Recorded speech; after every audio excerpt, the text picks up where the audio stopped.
الأول مبسوط جدا النهاردة إن إحنا أول برزنتيشن نعمله مع واحد من أشهر وأحسن وأقدر وأكثرهم خبرة في مجال الريال استيت في الإمارات، وأستاذ وائل سرحان من شركة بلاتينيوم كي، وهو السيلز دايركتور.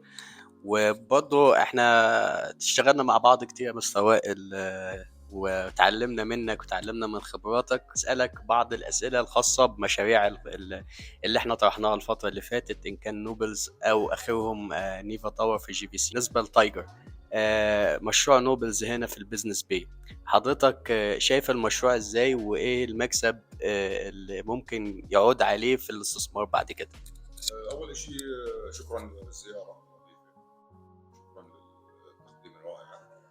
اخي احمد، انت عارف يعني شركه تايجر مش شركه عمرها سنه وسنتين، شركه تايجر عمرها سنوات، اكثر من 30 سنه. جماعه مش جداد بالسوق، جماعه معروفين، جماعه منفذين مئات الثورات، مش ثوره وثورين. فيعني ما في غبار، ما فينا نعلق على شركه زي تايجر غنيه عن التعريف.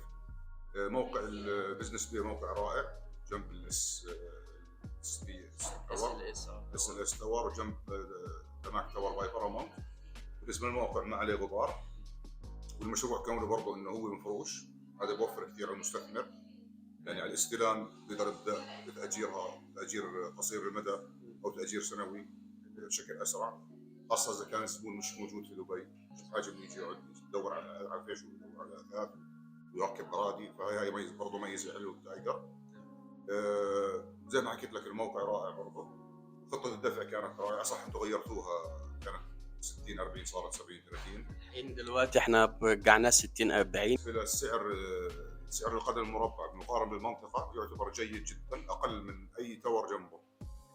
فهاي يعني فرصه كويسه للمستثمر، يعني مجرد ما يحجز عندكم على الهاند اوفر، اذا ما بسوي له 300 400 قدم درهم بقدم. لو حضرتك بتسوق نوبلز تاور، او في حد عندك مثلا كتير عندك ليدز وكاستمرز بيسالوا على اماكن الانفستمنت، خاصه ان يكون تسليمها قريب في 2023 زي ما احنا هنسلم نوبلز تاور. نوبلز تاور هو خيار كويس اللي بيدور على الداون تاون وي كانت افورد داون تاون. عرفت كيف؟ فهو التيرنتيف له انك بينك وبين الداون تاون 5 دقائق، بس تدفع انت اقل ب 40 45% من سعر الداون تاون. طيب حضرتك شايف ممكن يعني بخبرة حضرتك في السوق هنا، يعني العقار لما يتم إنشاؤه وتسليمه للعميل، شايف حضرتك ال ROI أو Return of Investment أو العائد الربحي السنوي ممكن يكون كام في المية؟ والله يا سيدي، إذا زي مشروع زي نوبل، إذا نوبل مالك يأجره كشورت تيرم هوليدي هومز، مش ما أقل من 10% من صافي بعد السيرفيس تشارج وبعد المصاريف. جميل جدا. يعني أنت حضرتك متوقع إن البروجكت ده يكون عائد 10%. هذا الشورت تيرم. هلا اللونج تيرم انت اللي يمكن تسوي 7%. جميل جميل. هلا هو اللوكيشن عامه بالجي في سي، اي لوكيشن بالجي في سي جيد. دقيقتين من شارع الخيل، ربع ساعه من الداون تاون، 10 دقائق من دبي مارينا. فهو اصلا يعني اللوكيشن بالجي في سي وين ما كان اتس جريت لوكيشن. الجي في سي هو صار الترناتيف للناس اللي كانت افورد بزنس بي، اللي كانت افورد داون تاون، or people who's living in UAE and working in UAE. It's a good option. For investment wise also is a good option to people who has a budget, limited budget like 200 to 400,000 US dollar. It's a good project. I think and it's sellable. يعني حضرتك بنتكلم يعني على بالنسبة للأسعار affordable أو متاحة لجميع البودجكتس، كان small ticket أو medium ticket. بالنسبة لطرح المشروع كمان، يعني حضرتك كنت على علم إن تقريبا 70% منه sold out، وستيل بس اللي هو اليونت اللي ممكن تكون أعلى في السعر. فبرضه حضرتك شايف منطقة جي في سي، فأنا لو جيت أنا كمستأجر وأنا ممكن أأجر كام في جي في سي، مثلا استوديو أو 1 bedroom؟ الجي في سي بدك 1 بدروم، بدك اليوم الاستوديو مش استوديو تحت 38 ل 45 كايجار. استوديو عندك ال1 بدروم بتبلش من 45. عندك مشاريع بالجي في سي ال1 بدروم فيها 80,000. فهي ديبنز مين هو المطور شو العماره. بس الجي في سي الافرج تبعها ال1 بدروم 45 60 70,000.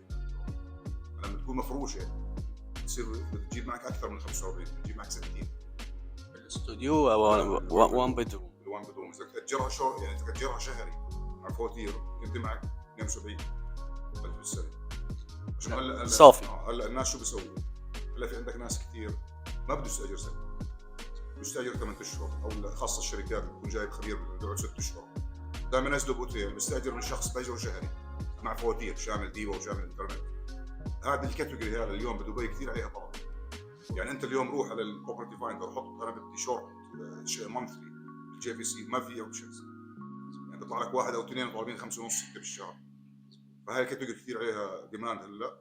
فانا برايي لكل حتى المستثمرين اللي هون الموجودين ما ياجر سنوي، خاصه منطقه زي الجي في سي يفرشها وهي مفروشه اوريدي من تايجر، يعني يخلف عليهم نص الطريق قطعه، يركب يشبك انترنت على اسمه ويشبك كهرباء اسمه، يأجرها شهري تجيب معه كثير عائد اعلى من يأجرها سنوي. نهاية اللقاء الجميل ده أنا بنصح كل زمايلي أو الناس اللي معايا عندي على القناة وعلى الصفحة اللي بيعملوا انكوايرز، يعني هنسيب رابط تواصل مع مستر وائل وشركة بلاتينيوم كي. لو في أي استفسارات ممكن حضراتكم تروحوا له أو تتكلموا معاه، وهو على تواصل دايما. وإن شاء الله يعني يكون في تعامل بالنسبة لتايجر، خاصة يعني المشاريع زي ما قال مستر وائل مشاريع كويسة جدا، مشاريع ممتازة. في نفس الوقت اللوكيشن مهم، خطط التسليم أو خطط الدفع كمان ممتازة.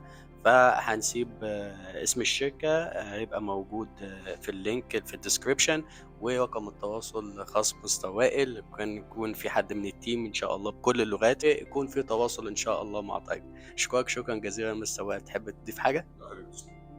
أشكرك شكرا جزيلا، وأتمنى لحضرتك إن شاء الله عام ناجح وليك وللتيم، وإن شاء الله كده نتقابل في السيلز سنتر بإذن الله ونعمل ديلز كويسة مع بعض إن شاء الله.